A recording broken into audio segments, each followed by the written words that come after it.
بسم الله الرحمن الرحيم. تبارك الذي بيده الملك وهو على كل شيء قدير، الذي خلق الموت والحياة ليبلوكم أيكم أحسن عملا وهو العزيز الغفور، الذي خلق 7 سماوات طباقا ما ترى في خلق الرحمن من تفاوت، فارجع البصر هل ترى من فطور، ثم ارجع البصر كرتين ينقلب إليك البصر خاسئا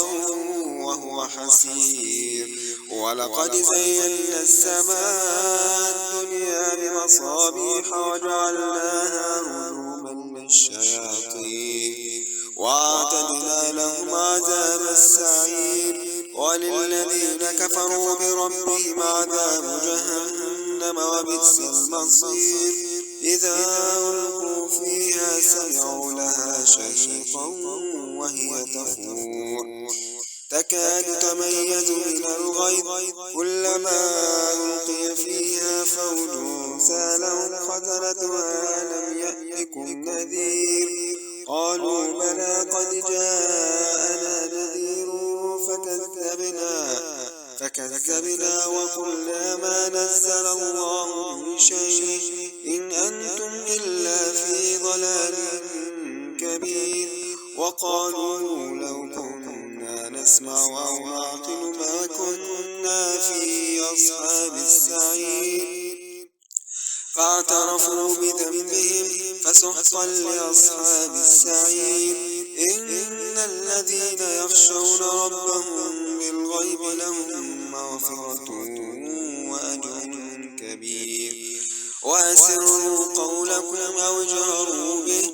إنه عليم بذات الصدور، ألا يعلم من خلق وهو اللطيف الخبير،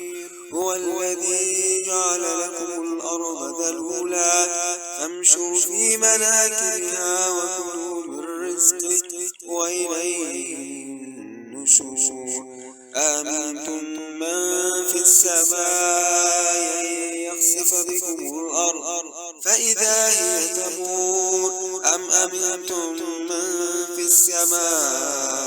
يرسل عليكم حاصبا فستعلمون كيف نذير، ولقد كذب الذين من قبلهم فكيف كان نكير، أولم يروا إلى الطير فوقهم صافات ويقبضن ما يمسكهن إلا الرحمن إنه بكل شيء بصير، أمن هذا الذي هو جند لكم ينصركم من دون الرحمن إن الكافرون إلا في غرور، أمن هذا الذي يرزقكم إن أمسك رزقه بل لجوا في عتو ونفور، أفمن يمشي مكبا على وجهه أهدى من يمشي سويا على صراط مستقيم، قل هو الذي أنشاكم وجعل لكم السمع والأبصار والأفئدة قليلا ما تشكرون، قل هو الذي ذرأكم في الأرض وإليه تحشرون، ويقولون متى هذا الوعد إن كنتم صادقين، قل إنما العلم عند الله وإنما أنا نذير مبين، فلما رأوا زلفة سيئت وجوه الذين كفروا وقيل هذا الذي كنتم به تدعون، قل أرأيتم إن أهلكني الله ومن معي أو رحمنا فمن يجير الكافرين من عذاب أليم، قل هو الرحمن آمنا به وعليه توكلنا فستعلمون من هو في ضلال مبين قل أرأيتم إن أصبح ماؤكم غورا فمن